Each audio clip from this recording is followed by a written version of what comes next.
السلام عليكم. الهلال لعب بضغط عالي قدام كي ام جي 2 وراهم 4. شوف هنا سلمان عز الله بيضغط مع الارتكاز بتاعهم وبيجبروا يلعبوا كرة الطرف. يعني فريق 2 وراهم 4 6. الهلال ضغط بهم ضغط عالي طوال الشوط الأول اللي شاهدناه، والكرة بتطلع في النهاية اوت. ممتاز جدا عمله الهلال في الضغط العالي ده، نفس اللي شفناه سيمبا عمله قدام الهلال. ثوران لقطه وبسرعة نفذها، ودي حاجة ممتازة جدا. شوف برضه سلمان عز الله هنا بيضغط والهلال بيقطع الكرة مباشرة وفي منطقة خطيرة جدا. صح التسديدة ما مظبوطة، لكن دي فكرة ممتازة جدا جدا بالنسبة للهلال.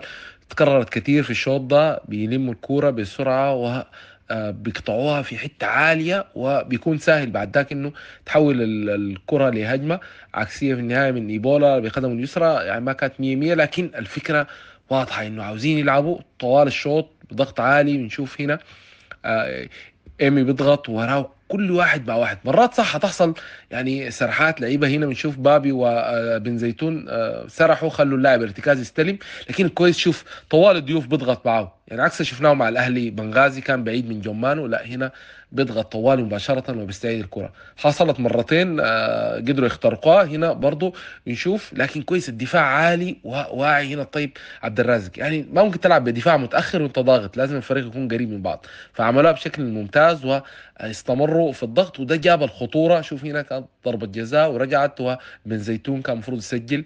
فدي حاجه ممتازه جدا. ودي الكره الجايه منها البلنتي، قطعوها مره اولى، وتاني بيجي هنا بيضغط ايمي برضه وبياخد الكره المره الثانيه وبيمرر لبابي عبده، وجات منها ركله الجزاء اللي فيها الهدف الاول. فدي فكره ممتازه جدا بالنسبه للهلال، واكيد مع مزيد من التجويد هتريح الهلال جدا دفاعيا، وفي نفس الوقت هيشكل خطوره بسهوله هجوميا، انه يقطع الكره في منطقه خطيره وطوالي يتحول الى الهجوم.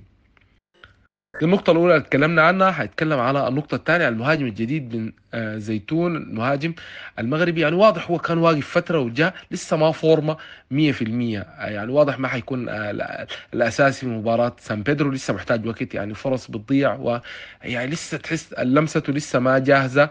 يعني لسه ما أخذ على زملانه. يعني حاول إنه اللعيبة يلقوه كمحطة، ولكن اغلب الكور اللي استلمها كانت بتتفقد وبتمشي للمنافس، ولسه التفاهم بيناتهم. يعني هنا لاعب مهاري زي كوليبالي حيمر، انت عارفه، فانت امشي في المساحه ورا المدافع. يعني قرب منه شديد، كان المفروض ياخذ يطلب الكره ورا المدافع. في النهايه ما قدر يمرر له، حاول يمرر لمروان لكن كان متسلل. دي الفكره. لكن مع مزيد برضه احيانا التمريرات ما كانت مظبوطه.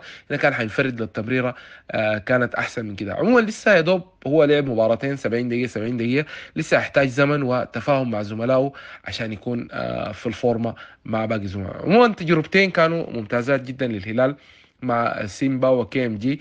جهزت اللعيبه اللي ما بيشاركوا اساسيين، او جزء محترفين وجزء يعني بدلاء، لكن دخلتهم في فورم عالي. تكلم فلوران جيد، قال لعبوا مباراتين مع المنتخب، وديل برضه لعبوا مباراتين بالتوفيق.